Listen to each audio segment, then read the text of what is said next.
Welcome to On the Job Season 1, Episode 2. We're at Key Biscayne Fire Rescue, and today we'll be interviewing driver engineer Christopher Lozano.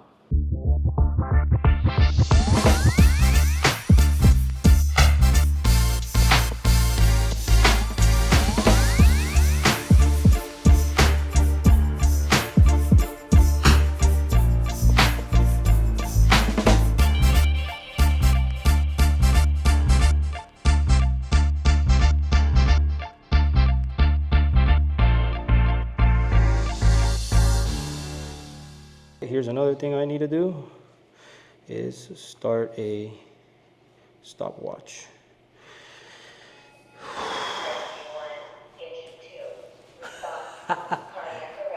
Wanna come? Yeah. Hey, give me the mic, Just the mic. We'll start this over, cardiac arrest.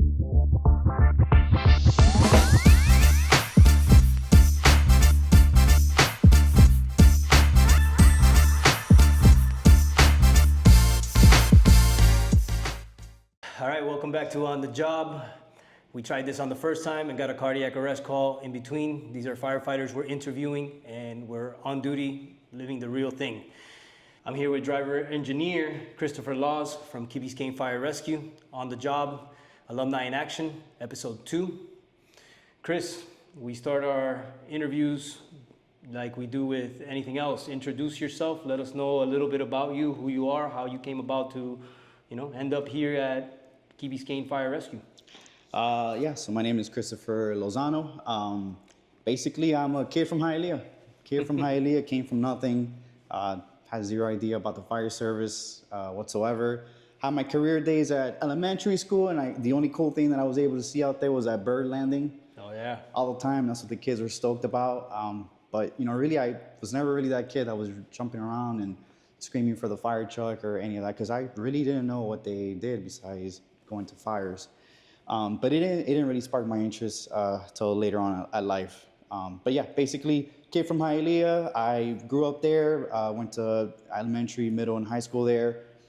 From there, I studied law, got into law, was working at different law firms. I thought that was gonna be the thing for me. I enjoy reading, I enjoy learning every day. And then I realized it wasn't for me.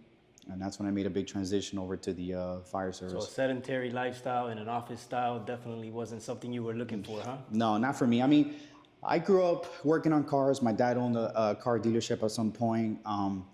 Cars was my thing. He was a roofer. So I'd go with him in the summers and work with him, climbing roofs, doing just like tons of hands-on work.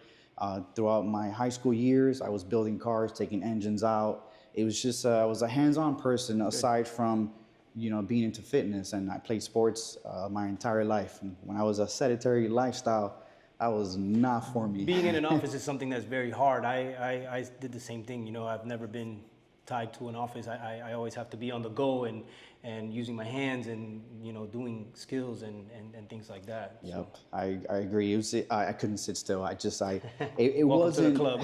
It wasn't challenging me, and I thrive on challenges. I'm an adrenaline junkie as well. It's just one of those things where I'm always looking for the next challenge, and I want to see if I can overcome that. So tell me a little bit. How did you end up finding Miami-Dade College? Was it? You're in Hialeah, so you're very close to the North Campus. Well, tell me a little bit about your story landing there. I basically finished high school. I think I took a year off from school. I got hired at a law firm, and then my plan was to go back to school. And parents, Hispanic parents, you got to go to school, become a doctor, a lawyer, all that. So I got hired at a law firm, and I think at 19 or 20, I applied to Miami-Dade College for the AA degree. And so I was going to North Campus, and I think I was in the Doral campus as well. I liked what Miami-Dade College was offering. Clean, it was very efficient. What degree were you seeking at the time? Nothing irrelevant to fire service. Pharmacy. Pharmacy, okay. Pharmaceutical. Okay. Completely yes, opposite. I was into science. I enjoyed the whole aspect of the medical field, but in the pharmacy. And you had no clue about the fire service, Zero. Nothing about EMS, nothing about first responders. Okay, interesting. No idea about paramedics. Did not know the firefighters were paramedics as well. I didn't know that. Just zero clue at that time. It was just, hey, I want to do, pharmacy. Okay, so you're doing pharmacy at Miami-Dade. What happened? What clicked that said, hey man, I don't want to do pharmacy anymore. This firefighting thing looks really, really cool. Talk to me a little bit about that. So yeah, I did. I was doing pharmacy at the time, and I think I was like almost done with my AA degree. At the law firm, I enjoyed what I was doing there. I mean, it's just one of those things that clicked for me when I was there. I was like, man, I like reading. I want to learn more about this. It's just my personality where I wanted to learn everything that I could. So I went to after that, and I actually studied the paralegal studies there, got hired as a paralegal, and then I opened the business. So the fire service came way later. So the entrepreneurship took over after your studies at Miami-Dade, all that. Yes. How long did you do that for?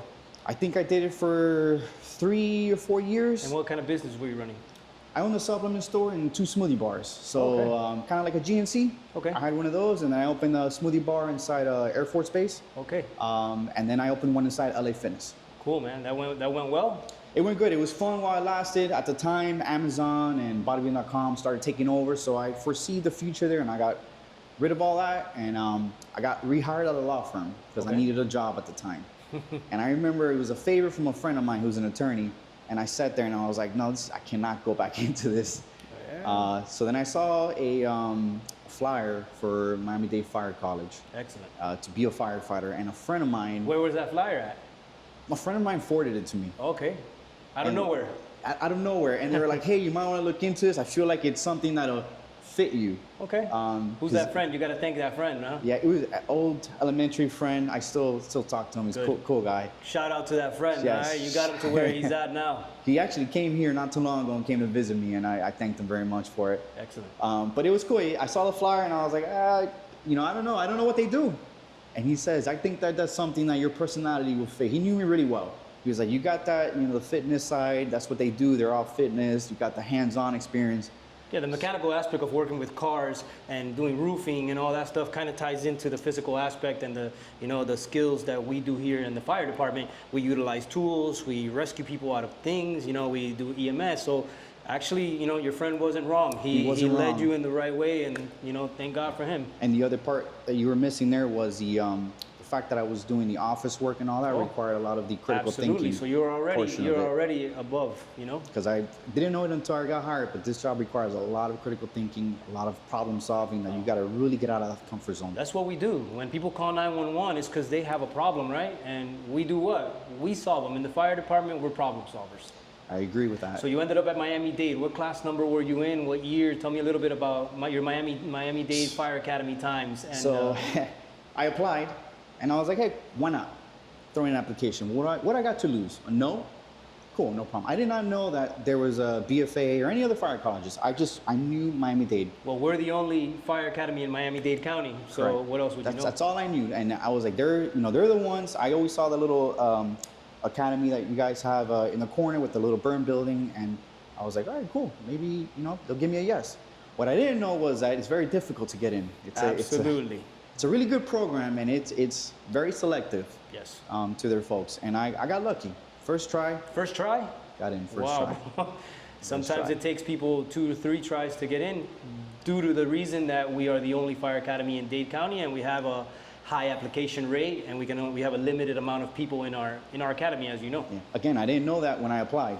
I didn't know it when I was going through the process. I knew afterwards. So this was actually meant for you. I guess so. I applied. Then they were like, hey, you got to do the first responder program in Miami-Dade College. Yes. I didn't know anything of it. It's one of our requirements. It is a requirement. I had no idea that was part of it. So I was like, all right, heck, go through the motions. And I was working full time and leaving work at 6 p.m., 6 p.m., rushing over from Kendall all the way down to North Campus, staying there at nighttime doing a first responder program, and really opening my eyes to, damn, this is more than fires. What's this CPR stuff? What's this first aid stuff? Stuff that they were teaching to regular people who had no idea what any of it was. And I told myself, if at any point I don't like it, I'm out. You got to give it a try, right? Got to give it a try. So every step that I went through in Miami-Dade College was heck, if I don't like this portion, it's not meant for me. It's part of the job. How many years later, and you're sitting here, and I'm still here. Exactly. I'm still here. So I went through the program. It was really nice. It was awesome. I met some people there that are really cool people. I still make contact with them. Actually, some of them jumped over to the fire side with me, and they were in my class as well. So I applied for the Miami-Dade Fire College part-time, which was 5 or 6 months, I believe. Yes, it's about 6 months. It's 4 days a week. And at the time, I was like, man, this is crazy. 5, 6 months of my time, I'm working full time. I'm tired. I was leaving work, really tired and rushing over there. But heck, why not? So I remember attending my first class at nighttime. I'll never forget that one. And they were like, hey, we got to do PT. And I was like, what is PT? Luckily, I was into fitness and I was fit. You know, at that moment, I was doing a lot of sports and working out. So I was you like, were prepared. I was already ready without knowing. Okay. So I was like, hey, what's PT? Oh, no, we're going to do the some burpees, some frog jumps. I remember those. Some teamwork building, blue monsters. Oh, people love those blue monsters. You know. And that was the introduction. Tell me something. Tell me something unique about joining that fire academy class that you came out with that nobody else did with. I met my wife. There you go, my friend. Yes, and she's great. She works with me at Coral Gables Fire Department. Shout out. All right. How unique is that? You know, you join a new career, something that you had no clue about. You end up liking it step by step as you learn more about it. And throughout that class, you ended up falling in love with somebody. And now you have kids, a family. You both firefighters. It's that's not unique. That's not usual, man. Very, very unique. We have two beautiful kids. She actually got hired before me as well. So we went through the process together. She was hired in Monroe County first, and then she transitioned to Gables. We actually tested together. We did many, many, many PATs together. Good, man. Because that was part of the process. You had to go do your PATs and make sure you have that certification so that you can submit an application. I was there with her, so through all the grunt, through all that hard work, you know, she was by my side and I was by her side, and I was able to witness our hard work to getting hired. When she got hired first, it kind of, you know, it's a little tough on you saying, hey, man, you got hired, but I didn't get hired. What kept you going saying, hey, I'm going to do this. I'm eventually going to end up. How do you maintain that, you know, laser focus and determination to end up on the job? Because it can be, you know, it is. It's an ego buster, you know, for anyone.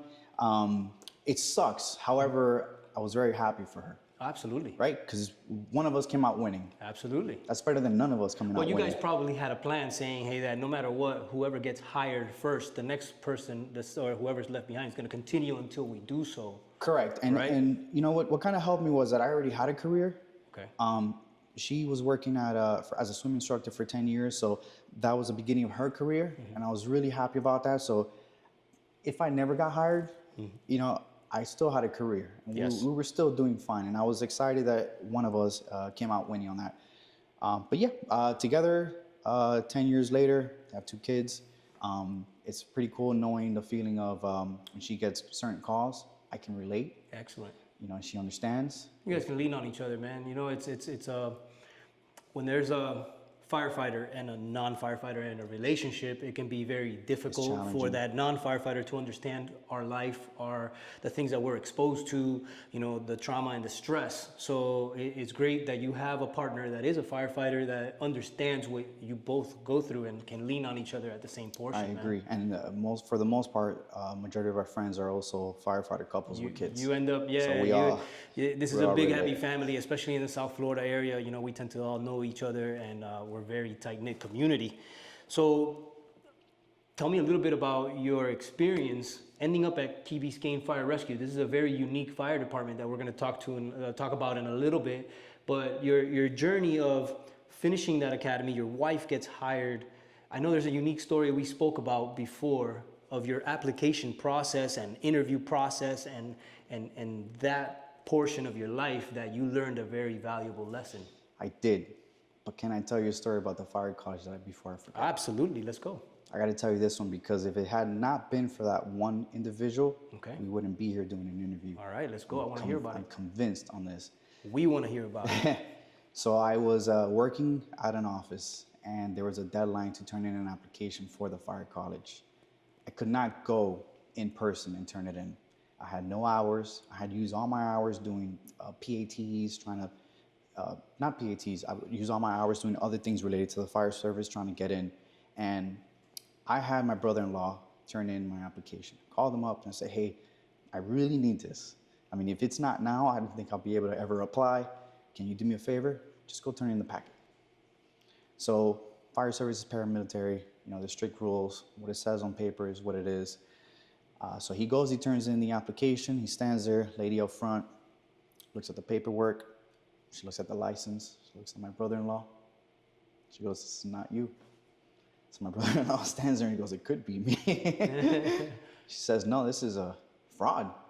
So he was like, oh, damn, I didn't know it was like that. I was just turning in an application for my brother-in-law. He really he can't make it here, but he really wants to join this program. So she says, give me a second. Let me call Chief Noel.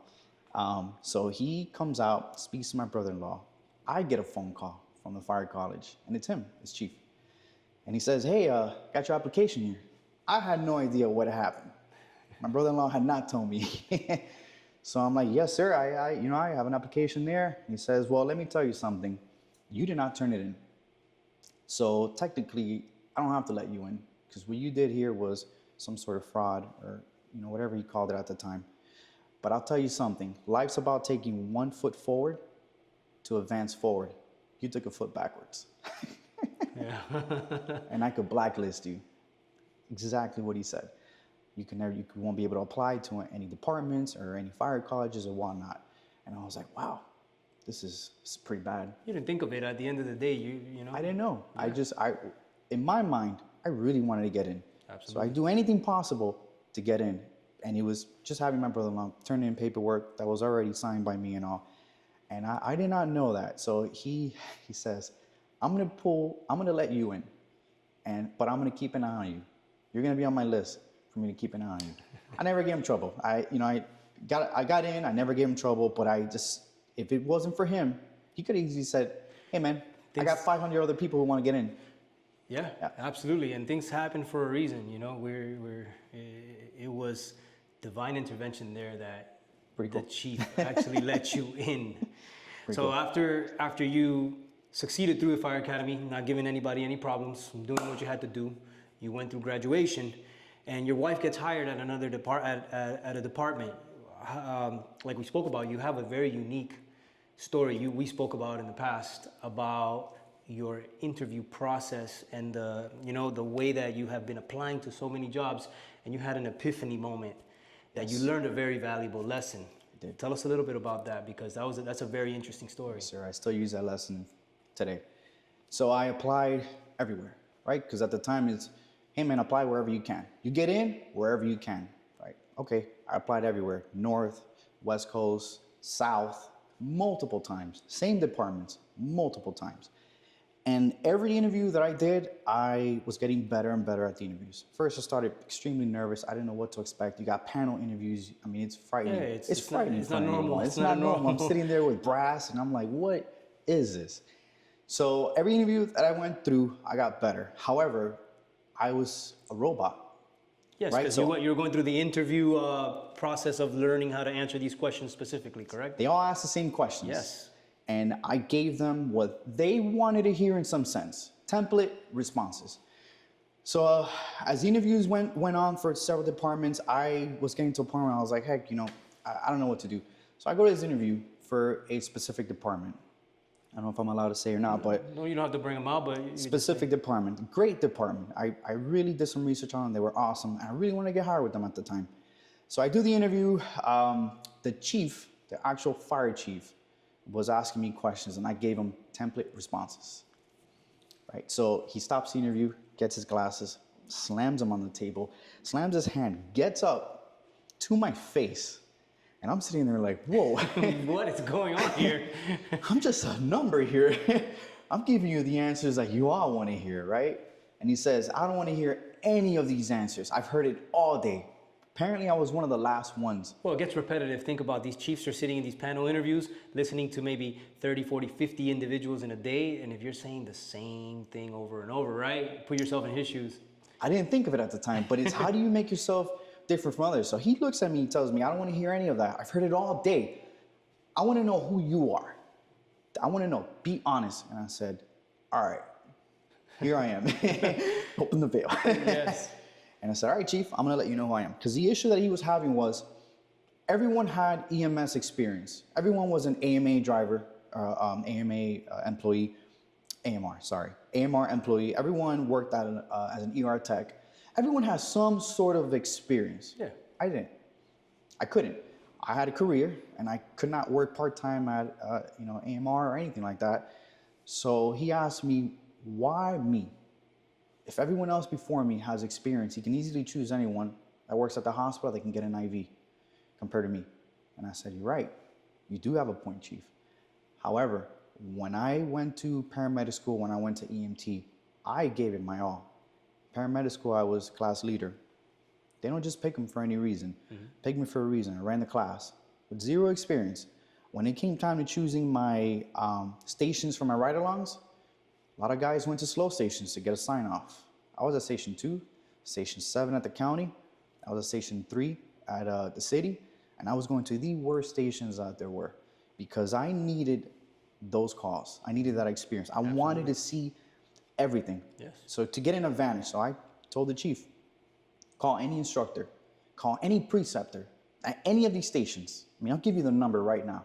And they can tell you that I've been to gunshots, I've been to stabbings, cardiac arrest, I mean, everything. And I was there, and I was in there trying to get that experience because I knew I had disadvantage. They can vouch for me. I have no problem with that. I am being honest with you. This is who I am. And it wasn't until after that interview that I realized it's better to be very honest and straightforward and show them who you are, because that make you stand out compared to other people.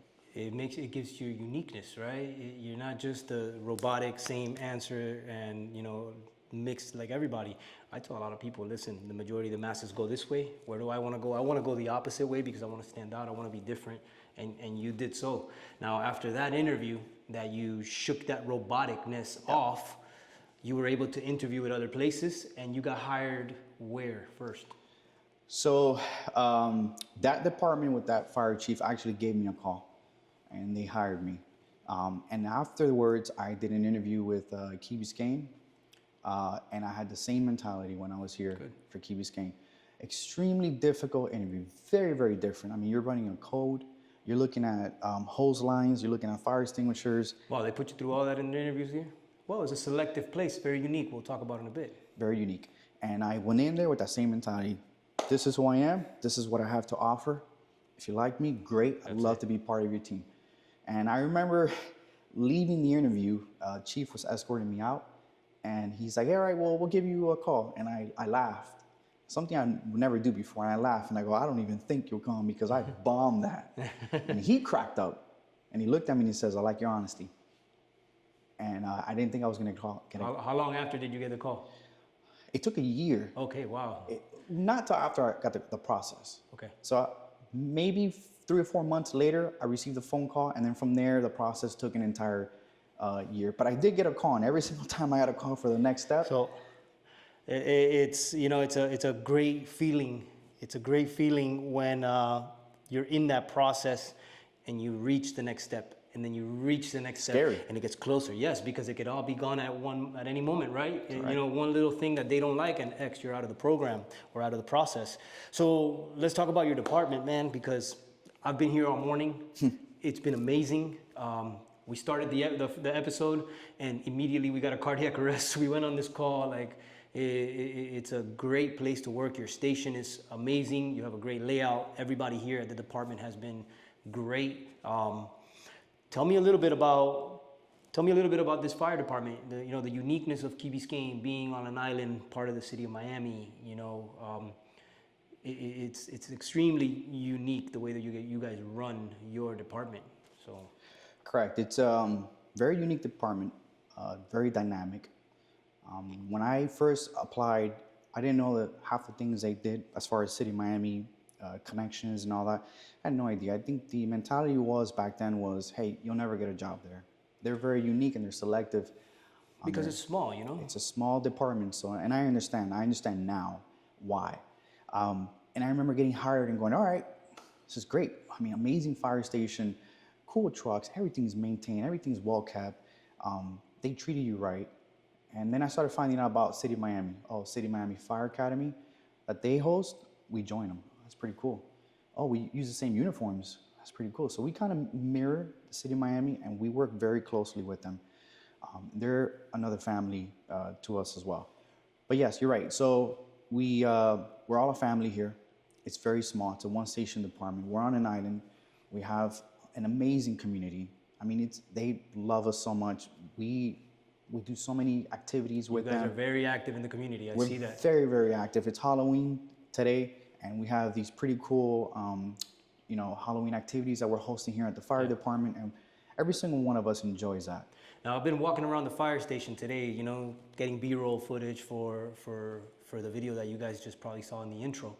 I found out a few little things, some unique things about you being here at the fire department. First, I mean, you're a very involved individual. You care and you love this job tremendously. I can see that. I can see the passion. I can see the way the guys treat you. I can see the way that you're respected by all your peers and your fellow and your chiefs and everybody. You run the kitty, right, for the station. The kitty. Explain to me what the kitty is. So for those that don't know, the ones that are not in the fire service that are watching this and say the kitty. Yeah. So and it's a job. I know it's a job. It's a job, it really is. So basically there's 3 shifts. Fire department has 3 shifts depending on what department you're in, A, B, and C shift. We all have kitties. However, ours are combined. So one person collects $20 from each individual for the month. And once you put the money together, you purchase essential items, condiments, milk, eggs, things that we use on a daily basis here. So we all pull our money in together and basically buy groceries for the month. And you do it for the entire state, for every shift? I do it for the entire department, all 3 shifts. Okay, so see, it's a little bit different. In our department, everybody runs their own kitty. Each shift runs their own kitty. So that's the uniqueness about here, that you run that and you take the responsibility for that. We recently switched to that as of like 3 or 4 months ago, but for 30 years, it's been each shift runs their own kitty. Exactly. And I believe City of Miami, one of the stations, runs. Does that make it easier for you guys to keep things organized? And it does. It's one list. Every shift officer collects the money, sends it over, and we'll buy everything on one list, and that's it. Perfect. We leave all 3 open, and everyone's happy about it. Now that's unique, but I know there's something even more unique.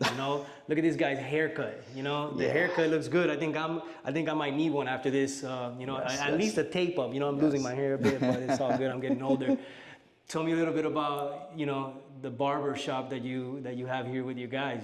It's actually amazing that you take on that project or that role, because it brings you together with your crew. It does. Again, challenges. I mean, it's every time I see one, I'm like, I want that. I want to take over that challenge. Problem solver. Yes, sir. COVID occurred.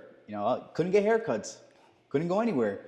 And I remember some of the guys gave me some money to purchase one machine. They were like, hey, man, you should get into cutting hair. We all need haircuts or whatnot. I remember those COVID days. Everybody was. But part of this job is you got to maintain a professional look. Absolutely, that's where I was getting at. So during COVID, how do you maintain that professional look? Yeah, barbershops are closed. They're closed. So it's one thing, fire departments, police departments, you all got to maintain that look, shave faces, clean haircuts, look presentable. So I started going on YouTube, and they call me the YouTube barber. Did you go to school for barber? Never. Never. They just trust you to basically say, don't make me look horrible. I messed up I might have messed up their hairs a couple times. Oh, but you learn. It was trial and error. And at that point, it's a cheap haircut, so hey, it was free. You're getting it for free, so you can't complain. And the difference between a good haircut, bad haircut's 2 weeks. So yeah, I was going on YouTube, and I was like, man, it just became a challenge for me. And I was like, I could do that, and I kept trying. And then my barber started giving me tips, and then eventually I got momentum, and the guys bought me a barber chair, and they were like, hey, this is working out because they don't have to go off duty, drive wherever they need to drive, get appointments or whatnot. Doing it for them, really quick, and I could do them a favor. But they started giving me some money towards each haircut, and I would purchase a new machine or a new item. So you build your inventory. You basically, as I build camera stuff and all that, as I get paid, you're building your barber shop. I built an entire barber shop. I had cops calling over, the fire chiefs. I mean, I've seen it on videos online where some firefighters are doing haircuts for the community, for the homeless and all that. And I took that as an opportunity to help our own guys and anyone who needed a haircut, really. Excellent, man. So you basically saw a problem, found the solution and figured it out, man. That's what we're about. That's what we're about here in the fire service, you know. So with that, also another portion of your many jobs here at this fire department, you're one of my peers. As I run media, you have the same task and the same skill set that I utilize in the social media aspect and media for the Key Biscayne Fire Rescue Department. How did you come about of just all of a sudden, you know, joining the fire department, building through it, and then now you run their Instagram and do all kinds of different marketing, you know, everything. Marketing, media, design, all that. How did that come about? So when I first started, we had 93 hires, guys who started the department. And they were towards the end of their career. So we didn't really have a social media. It was being ran by the fire chief that used to be here, Eric Lang. And he didn't have time. He was a fire chief. He had so many things he had to handle. Around what year was that? This is around 2021. Okay, so not I think I was still, pretty new. And I remember bringing it up at the table. A bunch of old timers sitting around me. And I'm going, man, there's a lot of potential in this department. We got to make something happen. Can I take over the social media? And they all laughed. That'll never happen. You know, the fire chief is the one that's, you know, is in control of that. He's in charge, all that. Get out of here, kid. All right, cool. So, you know, I'm no one. And I'm like, all right, shut my mouth. And I got my answer from my guys. I trust them. I get a call from the chief. And he says, hey, man, next duty day, come over to my office. I heard something about you. I heard, right? The fire department walls talk, man. Yeah, I was learning there. I was like, heard something about me. Wow, that was quick. So come over to his side. And he goes, I heard that you want to take over the social media. And I said, yes, sir, I do. I gladly take that over. He says, well, you have my full confidence and trust. Awesome. Here's the account. Make it happen. Make this place go. And I say, yeah, no problem.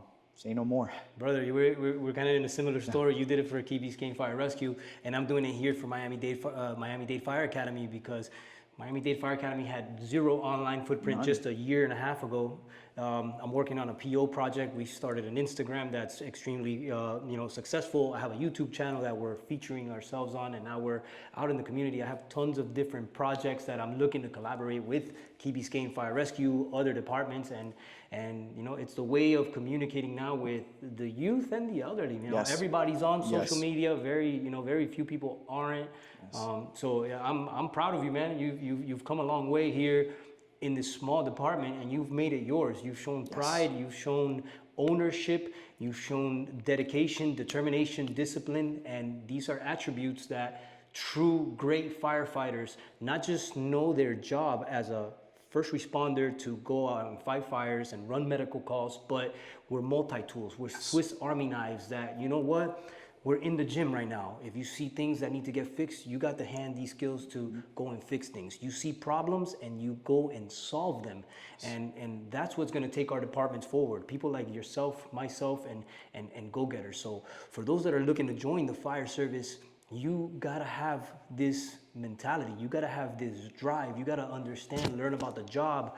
You gotta have grit, love for what you do, and understand that we're public servants. Mm-hmm. But at the end of the day, this is a second family that we joined, and truly we are here more than we are with our families if you look into the way that our job is. So, you know, I'm extremely proud, and I'm checking my phone because I got the questions here. So it's a very informal setting and interview. As we said, you know, very, very unique person. Yeah. When it comes to advice for any soon-to-be firefighter, somebody that's watching this because they stumbled upon it and had no clue about the fire service like you did as a young Hialeah kid, what kind of advice would you give to the general public or just anybody watching that says, hey man, maybe firefighting is for me? Any type of tips or just, you know, your mantra? Yeah. Give it a go, take action, right? Don't be afraid. That's what I did. I wasn't afraid, and I say, hey, what's the worst that can happen? I get out, it's not for me.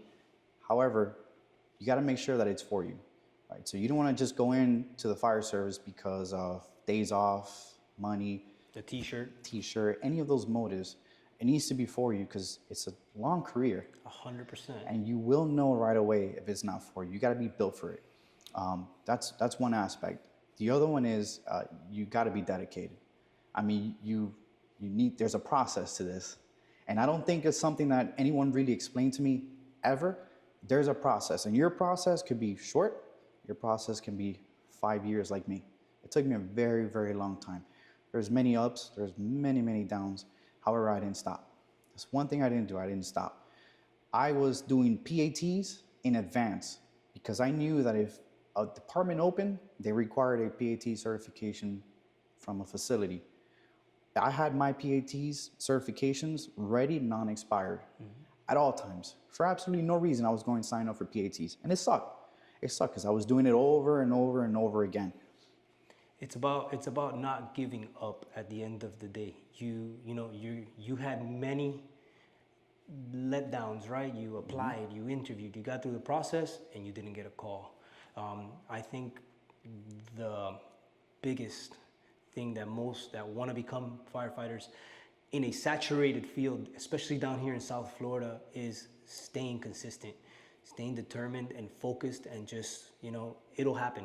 It'll happen over time. Sometimes it happens quick for some people that get hired really, first department they apply for, they get hired. That's very, good for them. It's not a usual thing, but sticking to the process and staying consistent and that drive, that you wanted this. You went through the training, you went through the EMT, medics, fire, you did your ride-alongs, and you're like, listen, my wife got hired, I'm gonna get hired. Other point, I was doing volunteering. Yeah. I remember I couldn't get in anywhere, so I was like, hey, I gotta add something in my resume. I got no experience. So I called and kind of put an application for Tavernier Volunteer Fire Department. Didn't know they even existed. Went over there, did about 6 months there, and then from there, I went to Key Largo Fire. Okay. And that's Great where department. I got some really good exposure there. Yes. I mean, they run some amazing calls. You're running shifts, you're volunteering. Yeah. And I was going on the weekends when I wasn't working a full-time job. You sacrificed, I sacrificed time away from my family so that I can go do shifts for free, driving. Well, that I wouldn't say for free, because those are bullets on your resume that actually, when you turn that into your application process, these departments are saying, hey man, this guy's putting in the work. You're going above and beyond. You have that attitude, you have that mentality. Like, not just anybody drives down to Key Largo or Tavernier, even farther, to get it done, man, to get the experience. And as we were talking earlier, this job is very rewarding. You're not going to get rich being a firefighter, but it's going to fill your heart because you're going to give back. You're going to help people that are in need. And, it is a challenging job, because every day we got to do what? Continue learning. Like the great Bill Gustin says, you got to be a student of the fire service. You got to come into work and be ready to go, and every day learn something, either small or big, but come out the next shift with more knowledge, better than we were yesterday, and try to maintain a positive attitude, because this job will beat you down over time. You're going to see a lot of bad things, but you're going to see a lot of good things. And like I said, I'm proud to, Key Biscayne have given me the opportunity to interview you, to highlight you, your personality, who you truly are, not just a MDC Fire Academy alumni that was hired as a firefighter, but a true great individual, somebody that cares about the job, that is here to, help the community, serve the community, leave this place better than you found it. And with all the things that you're doing, I'm noticing that, you're going to go to great heights here in this fire department. You're going to promote, you're going to do, everything you've set your mind to, you have accomplished it. You've had your set of failures, right? To learn, learn starts with an L. You got to take your losses, and you've had plenty of them. But you know what? The wins are going to continue to come. And Chris, I appreciate you being with us, man. Thank you very much to Key Biscayne, to everybody here in the administration. Thank you for allowing Miami-Dade College Fire Academy to interview Chris. We look forward to being back and interviewing other alumni in the near future. Thank you very much, and we're out. Thanks, my brother. Thank you, Papa. I appreciate it. Appreciate it. Yeah, anything you want to tell? Anything you want to say to anybody else that before? No. I mean, the only thing I wanted to add to it at the end was everyone used to see me and say, "You're lucky," right? That was all luck. No, it's what is it? Preparation meets opportunity. Absolutely. That's what I did. I prepared. I waited for opportunity. Combine them. That's Here I am. And that's it. Hard work. Hard work. Hard work pays off, but you got to do the hard work. Yes. All right, my brother. Thank you. Now we're out. Awesome, dude.